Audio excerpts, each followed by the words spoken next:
Di video kali ini, kita akan membahas tentang masalah demam pada anak. Mungkin banyak orang tua yang sering mendapatkan anaknya demam, tetapi masih panik dan juga bingung bagaimana cara mengatasi demam pada anak tersebut. Untuk itu, di video kali ini, mari kita bahas sedikit informasi mengenai demam pada anak.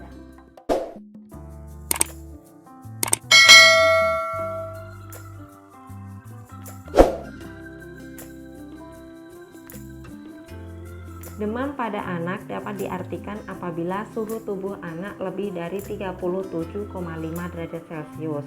Kemudian, anak juga akan mulai tampak rewel, tidak nyaman, dan tidak aktif dari hari-hari biasanya. Hampir 99% anak pernah mengalami demam, entah itu demam ringan maupun berat. Dan hampir dari 37% kunjungan orang tua ke dokter adalah karena demam pada anak. Untuk mengetahui suhu tubuh anak dengan tepat, kita bisa mengukur tubuh menggunakan termometer. Termometer ini bisa kita pakai di bagian tubuh anak seperti di ketiak, telinga, mulut, dahi, dan juga anus. Macam-macam termometer ini pun berbeda-beda, tergantung jenis dan juga bagian tubuh mana yang akan kita ukur. Misalnya termometer digital, termometer air raksa, termometer oral, ataupun juga termometer infrared. Hasil pengukuran dengan termometer ini pun juga berbeda-beda. Demam bisa didefinisikan ketika suhu tubuh anak lebih dari 37,2 derajat Celcius bila diukur melalui ketiak, dan lebih dari 37,8 derajat Celcius bila diukur dari mulut atau oral, serta didefinisikan di atas 38 derajat Celcius bila diukur melalui anus. Demam bukanlah suatu penyakit, melainkan gejala atau bagian dari penyakit tertentu. Kita harus fokus pada penyebabnya, bukan pada gejalanya. Demam merupakan tanda tubuh kurang cairan atau dehidrasi. Selain itu juga merupakan respon kekebalan tubuh terhadap suatu infeksi. Misalnya bisa infeksi dari virus, infeksi dari bakteri, infeksi dari jamur, ataupun infeksi-infeksi lainnya ini yang sedang menyerang tubuh.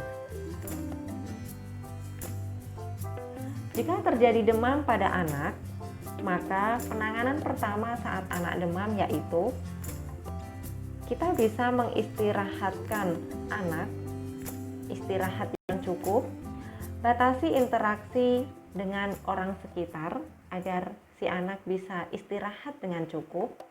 2. Bisa menggunakan pakaian tipis atau selimut yang tipis agar suhu tubuh mudah menguap, karena setelah demam biasanya tubuh akan menggigil dan mengeluarkan keringat. Jadi kalau memakai selimut yang tebal, keringat akibat panas yang tiba-tiba turun maupun naik tidak bisa keluar dan malah akan terkurung sehingga menghambat penguapan.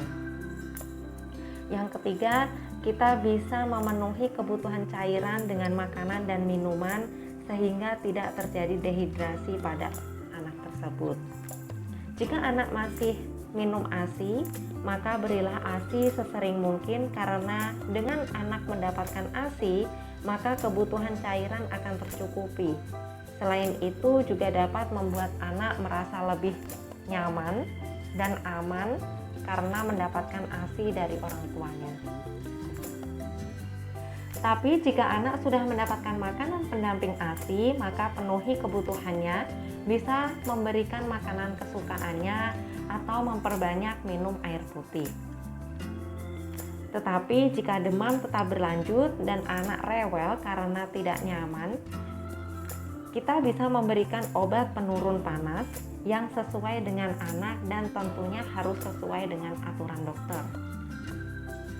Tapi jika anak menolak untuk minum obat, maka orang tua dapat menggendong atau memeluk anak agar anak merasa nyaman dan juga tidak rewel.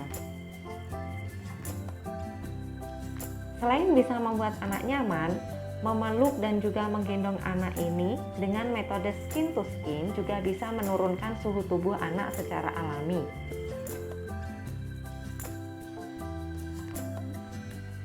Selanjutnya, kita bisa mengompres anak dengan kompres air hangat agar tubuh merespon lingkungan atau suhu luar.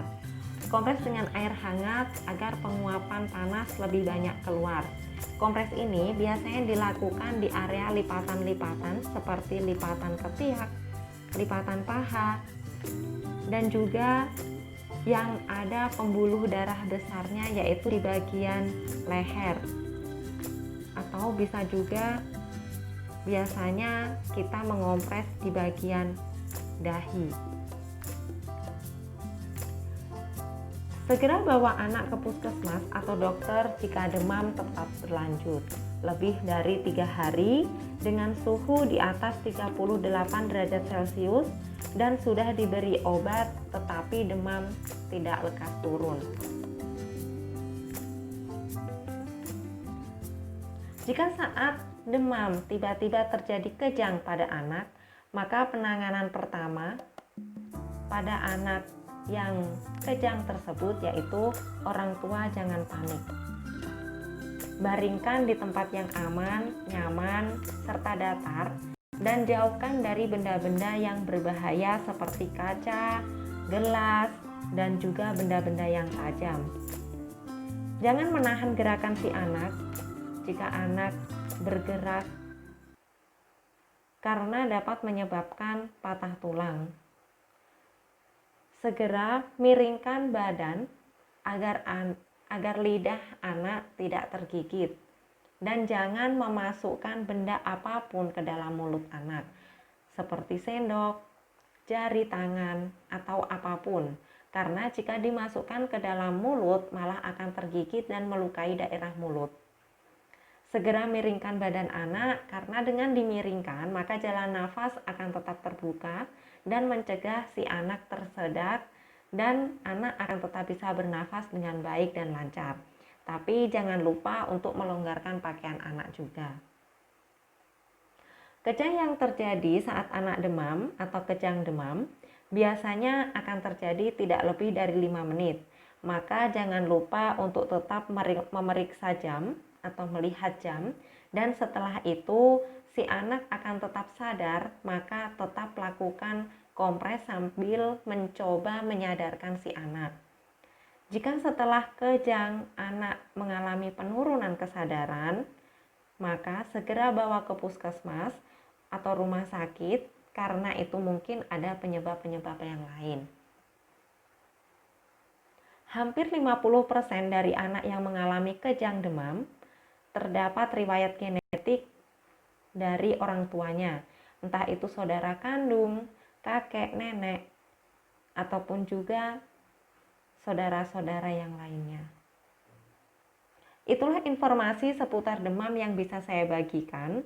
Semoga bermanfaat dan tetap subscribe channel ini agar dapat lebih berkembang dan pastinya kalian akan mendapatkan informasi-informasi terbaru setiap harinya. Salam sehat dari saya. Assalamualaikum warahmatullahi wabarakatuh.